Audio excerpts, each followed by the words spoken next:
Some people walked out of your life and you still don't know why. You were genuine with them. You made sacrifices. You stayed loyal. You included them in your du'as. You wanted it to work. You gave them your time, your heart, your trust. And still they turned away like none of it mattered. They stopped checking in. They changed overnight. They disconnected without explanation. And all you were left with was silence, confusion, and heartbreak. You ask yourself, what did I do wrong? Why would Allah let this happen when I prayed so much for them to stay? But my beloved brothers and sisters, sometimes when someone exits your life, it has nothing to do with your failure. It has everything to do with Allah's protection. You see, Allah knows what you do not know. He sees the future you can't see. He hears the conversations you were never meant to hear. He knows the tests you wouldn't have survived had you stayed attached to the wrong person, so He removes them. And yes, it feels like your world just collapsed. Yes, it hurts in ways you can't describe. But sometimes heartbreak is the mercy you didn't recognize. Sometimes what feels like destruction is actually divine rescue. Because if you truly knew what Allah was protecting you from, if He showed you every silent betrayal, every delayed blessing, every heartbreak they would have caused later, you would not just let go willingly. You would fall into sujood in gratitude for the very thing that shattered you. Because that shattering was not your end. It was your turning point. You weren't abandoned. You were shielded. You weren't rejected. You were redirected. You weren't unloved. You were deeply protected by the one who knows what your heart doesn't yet understand. So don't be angry with Allah for who left. Be grateful He took them before they could delay your growth, destroy your peace, or take you off the path that leads you closer to Him. You asked for peace. You asked for what's best. You begged Allah to bring you what's written for you. And sometimes that answer comes through removal, not reward. What walked away from your life was never meant to carry your soul to its destination. Allah removes people not because you're not worthy, but because they were never worthy of the future He's preparing you for. So trust that ending, because when Allah takes something away, He's not emptying your life. He's making room for something far greater. Sometimes we get so attached to someone that we begin to lose ourselves. We don't even realize it. But slowly they become our main focus. We think about them constantly. We message them all the time. We wait for their replies. We plan our day around them, and somewhere along the way we forget about Allah. Our salah becomes rushed or we delay it. Our Quran gathers dust. Our du'as become weak. Our hearts feel distant not just from Allah but from ourselves. The peace we used to feel in sujood, it fades. The calm we once felt after fard, it disappears. Why? Because our heart became more attached to a creation than to the Creator. And Allah in His love for us sometimes removes that person not to hurt us but to wake us up. He sees what we don't. He sees how far we've gone, how lost we're becoming. And so out of His mercy, He allows that relationship to end. That message doesn't come. That call stops, that bond suddenly breaks, and we cry, we feel abandoned. But in reality, it is Allah saying to you, come back to me.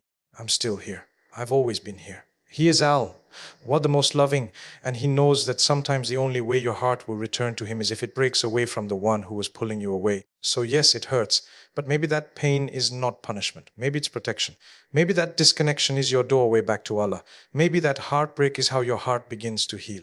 Because when you return to Him, you find peace again in your salah. You find tears again in your dua. You find hope again in your heart. And suddenly you realize that the person you thought you lost was never meant to be the center of your world. The one who never leaves is the one you truly needed all along. Let that be your healing. Let that be your turning point. Because what felt like a painful ending might just be the beginning of your return to Allah. Sometimes Allah sends someone into your life for a short time. You may feel deeply connected to them. You may think this person is a blessing and you begin to imagine a future with them. You plan things in your mind. You build hopes around their presence. But then suddenly they're gone. The calls stop. The messages slow down. The closeness fades. And eventually that person walks away, or Allah causes something to separate you both completely. And you're left wondering what happened. Everything felt so right. Why would Allah let this person enter my life only to take them away? But the truth is, not everyone who comes into your life is meant to stay forever. Some people are not blessings to keep. They are tests you're meant to pass. They were sent to test your patience, to test your character, to test how much you trust Allah when your heart doesn't get what it wants. They were a mirror showing you what still needs healing inside you. They were a lesson helping you grow into the version of yourself that you couldn't become while clinging to them. And once that lesson is complete, Allah removes them. It hurts, yes, but it's like a school exam. When the test is over, the paper is taken away. You don't cry over the test being taken. You wait for the results. You move on to what's next. In the same way, when someone suddenly exits your life, instead of holding on to memories, instead of torturing your heart by replaying every moment, stop and reflect, what did Allah want to teach me through this person? Maybe they taught you to never lose yourself in someone again. Maybe they showed you how important your boundaries are. Maybe they exposed your weakness so you could turn to Allah for strength. Maybe they helped you realize your worth by showing you who didn't value it. You see, it's never just a breakup. It's never just a loss. With Allah, everything has a purpose. So don't keep rereading the same painful chapter. Don't hold on to what was only meant to be temporary. Allah knows what He's doing. He didn't send them without reason, and He didn't take them without wisdom. That person may have only been one page in your story, not your whole book. Sometimes you have to let the test end so the blessing that lasts can finally begin. And let me tell you something very important. No matter how much you overthink, it will never change what Allah has already decreed. It will never undo the past, and it will never speed up the future. Overthinking is like trying to stop the rain with your bare hands. You will only get wet and tired, but the rain will still fall. Life will still happen as Allah has planned. That is why the Prophet Muhammad, as peace be upon him, taught us a powerful dua. All or nothing is easy except what you make easy. And you make difficulty easy if you will.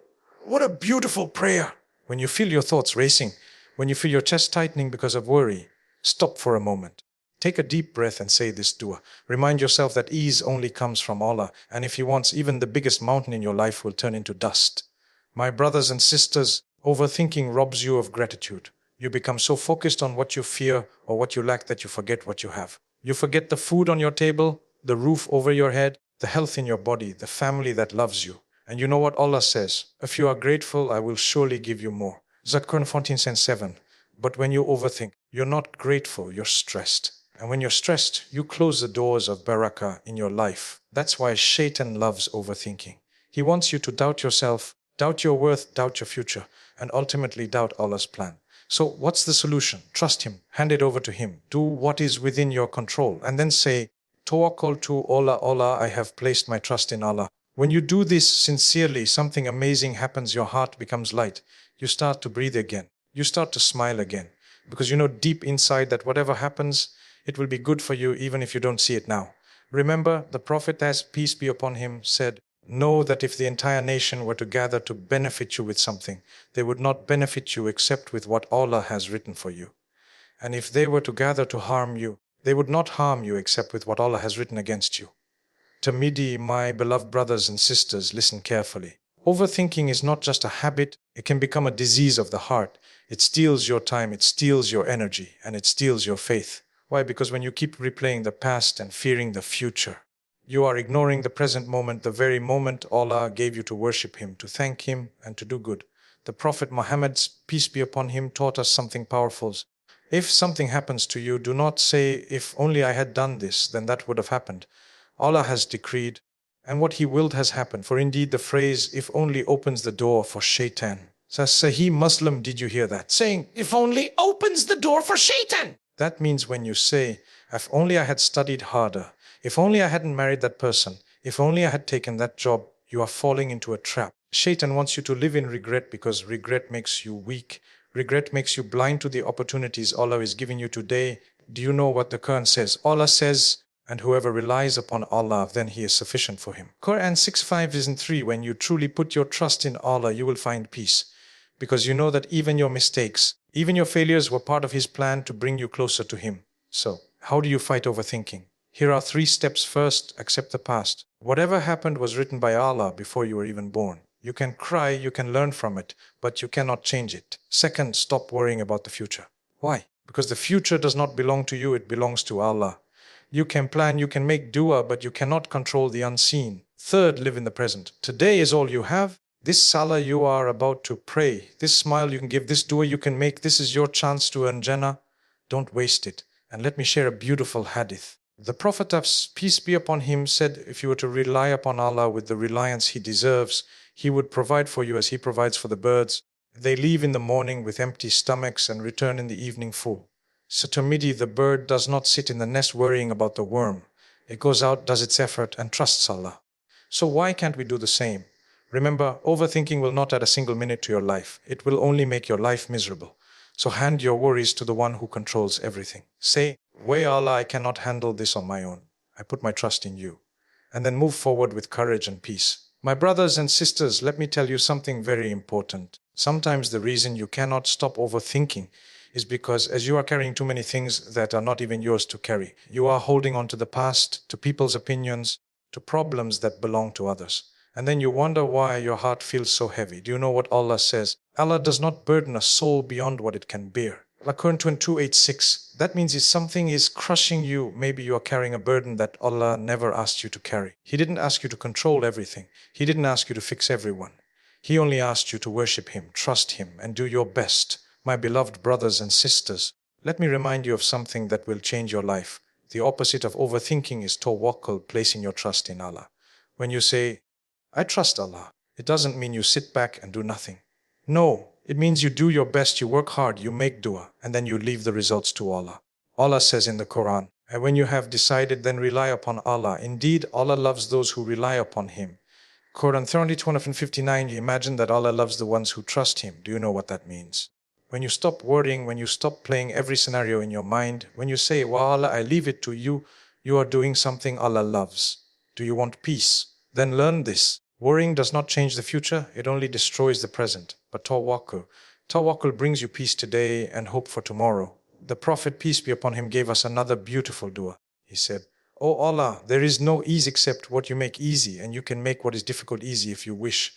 Ibn Hibban, so the next time your mind starts running, stop and say, Why Allah, make it easy for me. Do you think Allah will ignore that? No, He hears every whisper of your heart, even the ones you cannot put into words.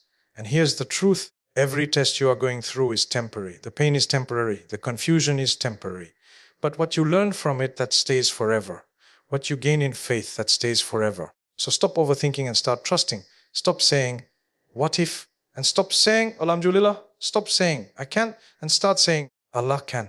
The next time your thoughts keep you awake at night, raise your hands and say, Oh Allah, I leave my worries with you. I cannot carry them anymore. I trust you. You know what I don't know. You choose what's best for me. Then close your eyes with peace, because the one who is taking care of the entire universe is taking care of you. So my brothers and sisters, remember this one sentence: overthinking will not give you peace. Tawakkul will. Choose tawakkul, choose peace, and Allah will take care of the rest.